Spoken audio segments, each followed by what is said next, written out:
Hello hi ನಮಸ್ಕಾರ, welcome to the channel. ಹೇಗಿದ್ದೀರಾ? ಎಲ್ಲ ಚೆನ್ನಾಗಿದ್ದೀರಾ, ಆರಾಮಾಗಿದ್ದೀರಾ ಅಂದ್ಕೊಳ್ತೀನಿ. ಸಂಜೆಯಿಂದ ವ್ಲಾಗ್ನ ಶುರು ಮಾಡಿದ್ದೀನಿ. ಹಾಗೆ ಸಂಜೆ ಮಗಳಿಗೆ ಸ್ನ್ಯಾಕ್ಸ್ ಮಾಡ್ಕೊಳ್ತಾ ಇದೆ, ತುಂಬ ಕ್ವಿಕ್ಕಾಗಿ ಮಾಡ್ಕೊಳ್ಳೋ ಅಂಥದ್ದು. ಹಾಗಾಗಿ ನಿಮ್ಮ ಜೊತೆನೂ ಶೇರ್ ಮಾಡ್ಕೊಳ್ತೀನಿ.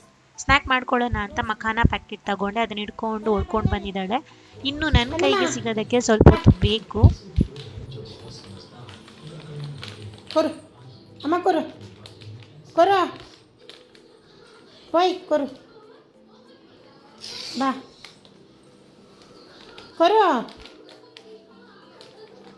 ಕೊಡೆ ಕೊಡು. Thank you so much madam, thank you so much. ಮಾಡ್ಕೊಳ್ತಾ ಇದ್ದೀನಿ ಅಂದರೆ ಸ್ವಲ್ಪ ಮಖಾನ ತಗೊಂಡಿದ್ದೀನಿ. ಹಾಗೆ ಒಂದು ಪಾತ್ರನ ಇಟ್ಕೊಂಡು ಈ ಮಖಾನನ ಹುರ್ಕೊಳ್ತೀನಿ. ಪಾತ್ರನೆಲ್ಲ ನೋಡೋದಕ್ಕೆ ಹೋಗಬೇಡಿ, ಪಾತ್ರ ಹಳತ್ತಾಗಿದೆ, ಆದರೆ ಹುರಿಯೋದಕ್ಕೆಲ್ಲ ಚೆನ್ನಾಗಾಗುತ್ತೆ. ಹುರಿಬೇಕಿದ್ರೆ ಸ್ವಲ್ಪ ತುಪ್ಪನ ಸೇರಿಸ್ಕೊಂಡು ಚೆನ್ನಾಗಿ ಫ್ರೈ ಮಾಡ್ಕೊಳ್ತೀನಿ. ಕ್ರಿಸ್ಪ್ ಆಗಬೇಕು, ಅಲ್ಲಿ ತನಕ ಹುರಿದ್ರೆ ಆಯಿತು. ಇದು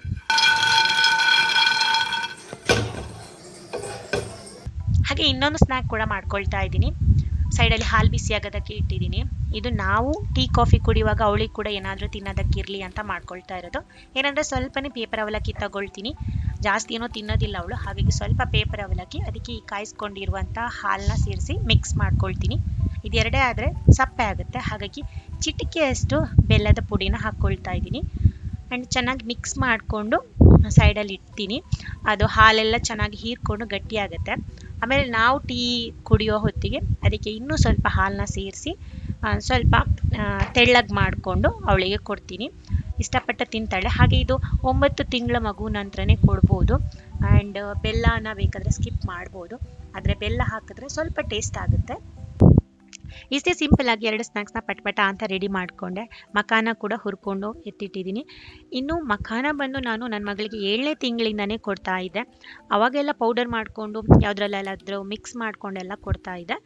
ಆವಾಗ ಹುರ್ಕೋಬೇಕಿದ್ರೆ ಒಂದೊಂದು ಪೀಸ್ನ ಅವಳ ಕೈಯಲ್ಲಿ ಕೊಡ್ತಾ ಇದ್ದೆ. ಅವಳು ನಿಧಾನಕ್ಕೆ ಬಾಯಲ್ಲಿ ಹಾಕ್ಕೊಂಡು ಜಗಿತಾ ಇದ್ಲು. ಅದೊಂದು ಅಭ್ಯಾಸ ಆಗಿಬಿಟ್ಟಿದೆ ಅವಳಿಗೆ. ಹಾಗಾಗಿ ಇವಾಗ ಡೈರೆಕ್ಟಾಗಿ ಇಷ್ಟು ಇಡೀನೇ ಹುರ್ಕೊಂಡು ಕೊಡ್ತೀನಿ. ಇವಾಗ ಯಾವುದೇ ಪೌಡರ್ ಮಾಡ್ಕೊಳ್ಳೋದಿಲ್ಲ. ಅವಳು ತುಂಬ ಇಷ್ಟಪಟ್ಟು ತಿಂತಾಳೆ. ಕೆಲವು ಮಕ್ಕಳಿಗೆಲ್ಲ ಅಭ್ಯಾಸ ಇರೋದಿಲ್ಲ, ಅಂಥ ಮಕ್ಕಳಿಗೆಲ್ಲ ಈ ರೀತಿ ಫ್ರೈ ಮಾಡ್ಕೊಂಡು ಕೊಟ್ಟರೆ ಅವರು ಡೈರೆಕ್ಟಾಗಿ ನುಂಗ್ಬಿಡ್ತಾರೆ. ಇವಳಿಗೆ ಏನೇ ಕೊಟ್ಟರು ಅವಳು ಜಗ್ದು ತಿಂತಾಳೆ. ಹಾಗಾಗಿ ಈ ಥರದನ್ನೆಲ್ಲ ಕೊಡ್ತಾ ಇರ್ತೀನಿ. ಮತ್ತು ಮಕ್ಕಳು ಫುಡ್ ತಿನ್ನುವಾಗ ನಾವು ಬೇರೆ ಬೇರೆ ರೀತಿಯಲ್ಲಿ ಟ್ರೈ ಮಾಡ್ತಾ ಇರಬೇಕು, ಆವಾಗಲೇ ಅವರಿಗೆ ಫುಡ್ ಮೇಲೆ ಇಂಟ್ರೆಸ್ಟ್ ಬರೋದು, ನಮಗೂ ಏನಾದರೂ ಪ್ರಿಪೇರ್ ಮಾಡಿ ಕೊಡೋದಕ್ಕೆ ಖುಷಿ ಆಗೋದು. ಸೊ ಅವಳಿಗೆ ಇದನ್ನು ಕೊಟ್ಟರೆ ನಾವು ಪಾಪ್ಕಾರ್ನ್ ತಿಂದಾಗ ಹೇಗಾಗುತ್ತೆ ಅದೇ ರೀತಿ ಇದನ್ನು ಕೊಟ್ಟರೆ ಒಂದು ಟೈಮ್ ಪಾಸ್ ಥರ ತಿಂತಾ ಇರ್ತಾಳೆ. ಅದು ಒಂದು ಸಂಜೆಯಿಂದ ಒಂದು 4 ಗಂಟೆ ಶುರು ಆದರೆ 7 ಗಂಟೆ ತನಕ ಅಲ್ಲಿ ಇಲ್ಲಿ ಬಿದ್ದೆಲ್ಲ ಇರುತ್ತೆ, ಹೆಕ್ಕಿ ತಿಂತಾ ಇರ್ತಾಳೆ. ಸೊ ಅದೊಂದು ಅಭ್ಯಾಸ. ಹಾಗೆ ಚೆನ್ನಾಗಿ ಕೂಡ ಇರುತ್ತೆ. ಟೇಸ್ಟ್ ಹೇಳಬೇಕಂದ್ರೆ ಏನೂ ಇರೋದಿಲ್ಲ, ಸಪ್ಪೆ ಇರುತ್ತೆ. ಇದಕ್ಕೆ ಬೆಲ್ಲ ಸೇರಿಸ್ಕೊಂಡು ಎಲ್ಲ ಕೊಡ್ತಾರೆ. ಬಟ್ ನನ್ನ ಮಗಳು ಈ ರೀತಿ ಜಸ್ಟ್ ಫ್ರೈ ಮಾಡಿಕೊಟ್ರೆ ಸಾಕು, ತಿಂತಾ ಇರ್ತಾಳೆ. ಅಮ್ಮಗ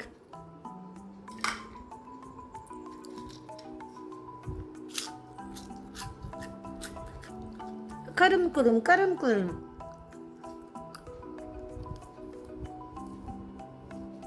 ಇರ ಕೂಲ್ತಜ್ ಬೆಲೆ ಈ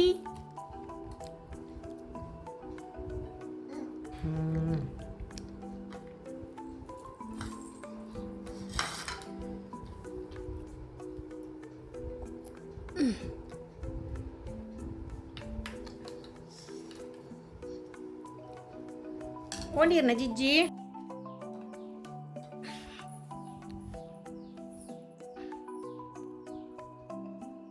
ನಮ್ಮನೇಲಿ ಏನೇ ವಸ್ತು ಇಲ್ಲ ಅಂದರೆ ಈ ಜಾಗದಲ್ಲಿ ಬಂದು ನೋಡಿದ್ರಾಯ್ತು. ಏನು ಸಿಗುತ್ತೆ ಅವಳ ಕೈಗೆ ಎಲ್ಲನೂ ಈ ಬಾಲ್ಕನಿಯಿಂದ ಹಾಕ್ತಾಳೆ. ಯಾವುದೆಲ್ಲ ಈ ಜಾಗದಿಂದ ಹೋಗುತ್ತೆ ಕೆಳಗಡೆ ಎಲ್ಲನೂ ಅವಳ ಟಾಯ್ಸ್ಗಳು, ಸಾಕ್ಸು, ಬಟ್ಟೆ ಅಂತ ಅದನ್ನ ಡೈಲಿ ಎತ್ಕೊಂಡು ಬರ್ತೀವಿ ಕೆಳಗಡೆಯಿಂದ. ಇನ್ನು ಮೊಬೈಲೆಲ್ಲ ಇಟ್ಟಿದ್ರೆ ಅದನ್ನೂ ಹಿಡ್ಕೊಂಡು ಓಡೋಗ್ತಾಳೆ. ನಾವೇನಾದ್ರು ನೋಡಿಲ್ಲ ಅಂದರೆ ಅದರ ಕಥೆನೂ ಅಷ್ಟೇ. ಹಾಗೆ ಈ ಒಂದು ಬಾಲ್ಕನಿ ಕ್ಲೋಸ್ಡ್ ಒನ್, ಹಾಗಾಗಿ ಬಾಗಿಲನ್ನ ಓಪನಲ್ಲಿ ಇಟ್ಟಿರ್ತೀವಿ. ಅವಳನ್ನು ಕೂಡ ಎಷ್ಟು ಅಂತ ಒಳಗಡೆ ಇಡೋದು, ಅವಳು ಕೂಡ ಸ್ವಲ್ಪ ಹೊರಗಡೆ ನೋಡಲಿ ಅಂತ ಓಪನಲ್ಲಿ ಇಡೋದು. ಆದರೆ ಒಂದು ಪ್ರಾಬ್ಲಮ್, ಸಿಕ್ಕಿದೆಲ್ಲ ಕೆಳಗಡೆ ಹಾಕ್ತಾಳೆ ಅಂತ. ಇನ್ನೊಂದು ಅಂದರೆ ಅದು ಅರ್ಧ ತನಕ ಗ್ರಿಲ್ಸ್ ಇದೆ, ಅದರಲ್ಲಿ ಹತ್ತದಕ್ಕ ಕೂಡ ಆಗುತ್ತೆ, ಆವಾಗ ಕೆಳಗಡೆ ಬೀಳೋ ಚಾನ್ಸಸ್ ಇರುತ್ತೆ. ಹಾಗಾಗಿ ಆ ಒಂದು ಬಾಲ್ಕನಿನ ಕ್ಲೋಸಲ್ಲೇ ಇಡ್ತೀವಿ, ಅವಳು ಹೋಗೋದಂಗೆ ನೋಡ್ಕೊಳ್ತಾ ಇರ್ತೀವಿ. ಇದು ಓಪನಲ್ಲೇ ಇರುತ್ತೆ, ಆದರೆ ಇದರದ್ದು ಪ್ರಾಬ್ಲಮ್ ಸಿಕ್ಕಿದೆಲ್ಲ ಹಾಕೋದು. ಇವಾಗ ಒಂದು ಪೊಟ್ಯಾಟೋನ ತೊಗೊಂಡು ಬಂದು ಕೂತಿದ್ದಾಳೆ ಯಾವಾಗ ಕೆಳಗಡೆ ಹಾಕೋದು ಅಂತ. ಸೊ ಅದನ್ನ ನಾನು ನೋಡಿಬಿಟ್ಟೆ, ಇವಾಗ ಅದು ತಪ್ಪಾಗ್ಬಿಟ್ಟಿದೆ ಅವಳಿಗೆ. ನಾನು ಯಾವಾಗ ಆ ಕಡೆ ಈ ಕಡೆ ಹೋಗ್ತೀನಿ ಆವಾಗ ತೆಗೆದು ಕೆಳಗಡೆ ಹಾಕ್ಬಿಡ್ತಾಳೆ. ಒಂದು ಹಾಂ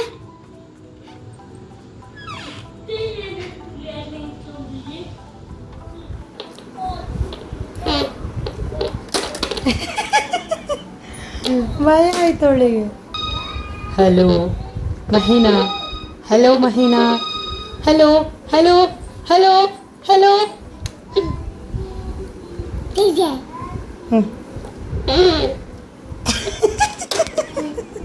ನಾಚಿಕೆ ಅಪ್ಪುಂಡ, ಅದು ಅರ್ಧ ಹಾಳಾಗಿದೆ, ಅದಕ್ಕೆಲ್ಲ ಫುಲ್ಲು ಹಸ್ಬೆಂಡ್ ಬ್ಯಾಂಡೇಜ್ ಹಾಕಿಟ್ಟಿದ್ದಾರೆ. ಜೀವ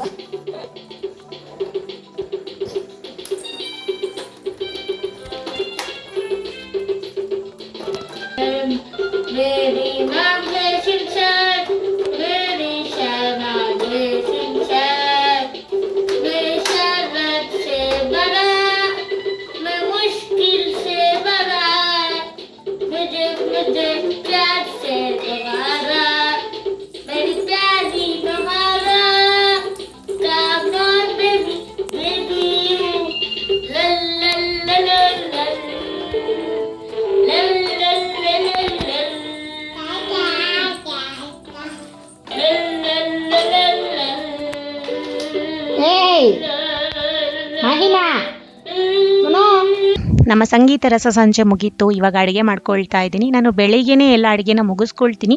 ಇವತ್ತು ಕರಿ ಮುಗ್ದೋಗಿತ್ತು, ಹಾಗಾಗಿ ಮಾಡ್ಕೊಳ್ತಾ ಇದ್ದೆ. ಅಂಥ ದಿವಸನೇ ಇವಳು ಜೋರಾಗಿ ಆಳೋದು, ಹಠ ಮಾಡೋದು, ಎತ್ಕೊ ಅನ್ನೋದು. ಎತ್ಕೊಂಡೆ ಅಡುಗೆ ಮಾಡಬೇಕಾಗುತ್ತೆ. ಕಷ್ಟ ಏನಂದರೆ ಈ ತರಕಾರಿ ಕಟ್ ಮಾಡುವಾಗ ಆ ಕಡೆ ಕಟ್ ಮಾಡೋದಕ್ಕೂ ಬಿಡೋದಿಲ್ಲ, ನನ್ನ ಕೈಯಿಂದ ಇಳಿಯೋದು ಇಲ್ಲ. ಮತ್ತು ಅರ್ಧ ನೈಫಲ್ಲಿ ಅರ್ಧ ಕೈಯಲ್ಲೆಲ್ಲ ಕಟ್ ಮಾಡಿಕೊಂಡೆ.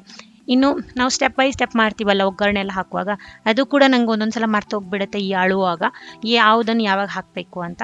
ಮತ್ತು ಅವಳನ್ನು ಎತ್ಕೊಂಡೆ ವಾಟರ್ ಹಾಕಿ ಒಂದು ಅಡುಗೆ ಮಾಡಿ ಮುಗಿಸೋದು. ಇವತ್ತು ಅದೇ ರೀತಿ ಮಾಡಿದ್ದೀನಿ. ಅಡುಗೆಲ್ಲಾಗಿ ಊಟ ಎಲ್ಲ ಆಯಿತು. ಹಾಗೆ ನನ್ನ ಮಗಳು ಫುಡ್ಡೆಲ್ಲ ತಿನ್ನೋದ್ರಿಂದ ಅವಳಿಗೆ ಹಲ್ಲುಗಳು ಇರೋದ್ರಿಂದ ಅದನ್ನು ಚೆನ್ನಾಗಿ ಇಟ್ಕೋಬೇಕು. ಸದ್ಯಕ್ಕೆ ಇವಾಗ 7 ಹಲ್ಲಿದೆ, 8ನೇದು ಬರ್ತಾ ಇದೆ. ಹಾಗಾಗಿ ನಾನು ಅವಳ ಹಲ್ಲನ್ನ 2 ಟೈಮ್ ಬ್ರಷ್ ಮಾಡಿಸ್ತೀನಿ. ಸ್ನಾನ ಮಾಡಿಸುವಾಗಲೇ ಬ್ರಷ್ ಮಾಡಿಸ್ತೀನಿ. ಹೇಗೆ ಅಂದರೆ ಈ ಫಿಂಗರ್ ಬ್ರಷ್ ಬರುತ್ತಲ್ಲ, ಅದರಲ್ಲಿ ಹಲ್ಲು ತಿಕ್ಕಿ ನಾಲ್ಗೆನೆಲ್ಲ ಕ್ಲೀನ್ ಮಾಡ್ತೀನಿ. ಇಲ್ಲ ಅಂದರೆ ಎಡೆಯಲ್ಲೆಲ್ಲ ಹೋಗಿ ಫುಡ್ಡೆಲ್ಲ ಸೇರಿಕೊಂಡು ಕಪ್ಪಾಗುತ್ತೆ ಹಲ್ಲೆಲ್ಲ. ಹಾಗಾಗಿ 2 ಟೈಮ್ಸ್ ವಾಶ್ ಮಾಡ್ತೀನಿ, ಮಲಗುವ ಮುಂಚೆ ಮತ್ತು ಎದ್ದಾದ್ಮೇಲೆ ಮಾಡೋದಿಲ್ಲ, ಸ್ನಾನ ಮಾಡಿಸುವಾಗ ಮಾಡೋದು. ಇವಾಗ ಪೇಸ್ಟ್ ಏನು ಯೂಸ್ ಮಾಡ್ತಾ ಇಲ್ಲ, ನೆಕ್ಸ್ಟ್ ಡಾಕ್ಟ್ರ್ ಹತ್ರ ಕೇಳಿ ಯೂಸ್ ಮಾಡಬೇಕು ಅಂತ ಇದ್ದೀನಿ. ಹಾಗೆ ಇವತ್ತಿನ ವಿಡಿಯೋ ಇಷ್ಟೇ. ಈ ವಿಡಿಯೋ ಇಷ್ಟ ಆದರೆ ಚಾನಲ್ಗೆ ಸಬ್ಸ್ಕ್ರೈಬ್ ಮಾಡ್ಕೊಳ್ಳಿ. ಈ ವಿಡಿಯೋಕ್ಕೊಂದು ಲೈಕ್ ಕೊಡಿ. ನಿಮ್ಮ ಅಭಿಪ್ರಾಯನ ಕಾಮೆಂಟಲ್ಲಿ ತಿಳಿಸಿ. ಮುಂದಿನ ವಿಡಿಯೋದಲ್ಲಿ ಸಿಗ್ತೀನಿ. ಅಲ್ಲಿ ತನಕ ಟೇಕ್ ಕೇರ್, ಬಾಯ್.